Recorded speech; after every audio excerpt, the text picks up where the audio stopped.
একবার এইভাবে বাঁধাকপি রান্না করুন, দেখবেন বাড়ির লোকেরা একবার খেলে বারবার খেতে চাইবে। নমস্কার, কেমন আছেন সবাই? আমি জলিস কিচেন অ্যান্ড স্ট্রিট ফুডে আপনাদেরকে স্বাগত জানাই। এই রেসিপিটা বানানোর জন্য আমি 8টা বাঁধাকপি নিয়ে নিয়েছি। বাঁধাকপিটাকে আমি খুব ভালো করে জল দিয়ে ধুয়ে নিয়েছি।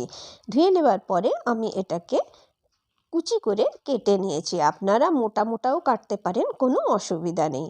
এরপরে আমি গ্যাস অন করেছি। গ্যাস অন করে আমি কড়াই বসিয়ে দিয়েছি। তার মধ্যে আমি বাঁধাকপি কুচোনোগুলো দিয়ে দিয়েছি। তারপরে আমি ওপর থেকে 1 চামচ নুন দিয়ে দিয়েছি। নুন দেবার পরে বাঁধাকপি আর নুন খুব ভালোভাবে আমি মিশিয়ে নিচ্ছি। নুনটা বাঁধাকপির সাথে যত ভালোভাবে মিশবে তত তাড়াতাড়ি বাঁধাকপি থেকে জল ছাড়তে শুরু করবে। এরপরে আমি এটাকে ঢেকে 5 মিনিটের জন্য রেখে দিয়েছিলাম।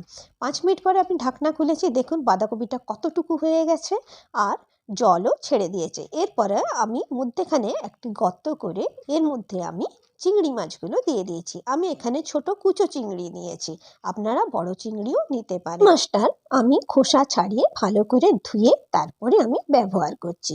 এরপরে বাঁধাকপি আর চিংড়ি মাছটা সব একসাথে আমি মিশিয়ে দিয়েছি, দিয়ে এটাকে ঢেকে 3 মিনিটের জন্য সেদ্ধ করতে দিচ্ছি। 3 মিনিট পরে আমি ঢাকনা খুলেছি।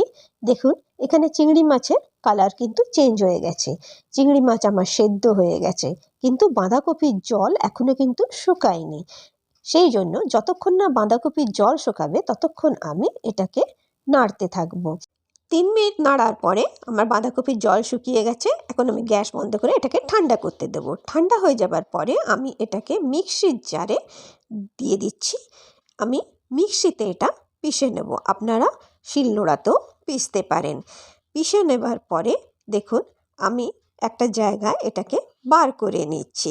বার করে নেবার পরে আমি আবার গ্যাস অন করেছি, করে কড়াই চাপিয়ে দিয়েছি। কড়াইয়ের মধ্যে আমি 3 থেকে 4 চামচ তেল নিয়েছি। তেল যখন গরম হয়ে গেছে তখন আমি 2টো শুকনো লঙ্কা নিয়ে নিচ্ছি। শুকনো লঙ্কাটা আমি ভালো করে ভেজে নেব। আপনারা যে যেমন ঝাল খান সেই হিসাবে নেবেন। এই রান্নাতে ঝাল একটু বেশি হলে খেতে কিন্তু খুব ভালো হয়। আমরা ঝাল কম খাই, তাই 2টো শুকনো লঙ্কা নিয়েছি। শুকনো লঙ্কাটা আমার ভাজা হয়ে গেছে, এখন আমি নামিয়ে নিচ্ছি। তারপরে এই তেলের মধ্যে আমি কালো জিরে দিয়ে দিচ্ছি 1 চামচ, আর 15 থেকে 16টা রসুনকে আমি কুচিয়ে রেখেছিলাম, সেই কুচনো রসুনটা এর মধ্যে দিয়ে দিচ্ছি। তারপরে একটা কাঁচা লঙ্কা কুচনো দিয়েছি, দিয়ে খুব ভালোভাবে এটাকে ভেজে নিচ্ছি। যখন আমার রসুন আর লঙ্কা ভাজা হয়ে যাবে তখন আমি এর মধ্যে কুচনো 2টো পেঁয়াজ দিয়ে দিচ্ছি। দিয়ে সব কিছু আবার আমি মিশিয়ে নিচ্ছি। পেঁয়াজটা আমি এখন বেশি ভাজবো না, অল্পই আমি ভাজবো। একটু সোনালি কালার হয়ে গেলে আমি এর মধ্যে টমেটো কুচিটা দিয়ে দিচ্ছি। টমেটো কুচি দিয়ে দেওয়ার পরে আমি আবার সব কিছু একটু ভেজে নিচ্ছি।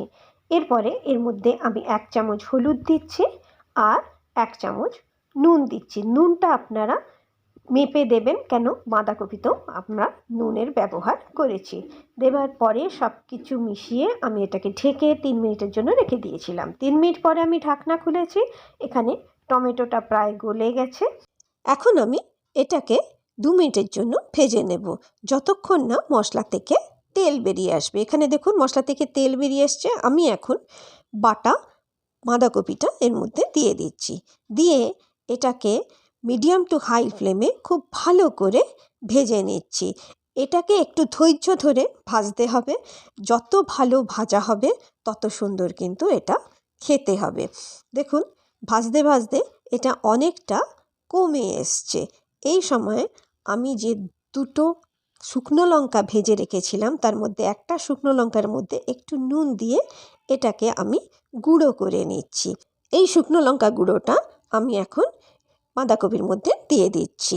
দিয়ে খুব ভালোভাবে আমি এটাকে আবার ভেজে নিচ্ছি।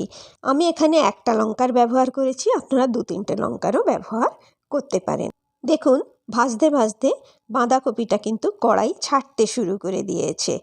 তারপরে আমি ওপর থেকে ধনেপাতা কুচোনোটা দিয়ে দিচ্ছি। ধনেপাতা কুচোনো দিয়ে দেবার পরে আমি 2 মিনিট আবার ভালো করে ভেজে নিচ্ছি। যখন দেখবেন কড়াইয়ের মধ্যে আর একদম লাগছে না তখন বুঝবেন আপনার বাঁধাকপির ভাজা হয়ে গেছে।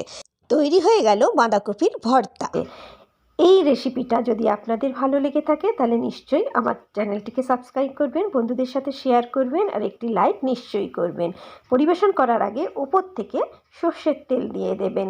আর এটা গরম ভাতের সাথে খেতে খুব ভালো লাগে। আপনি নিশ্চয়ই একবার ঘরে চেষ্টা করবেন, করে আমাকে কমেন্ট করে নিশ্চয়ই জানাবেন। আপনারা সবাই খুব ভালো থাকবেন, সুস্থ থাকবেন, সাবধানে থাকবেন।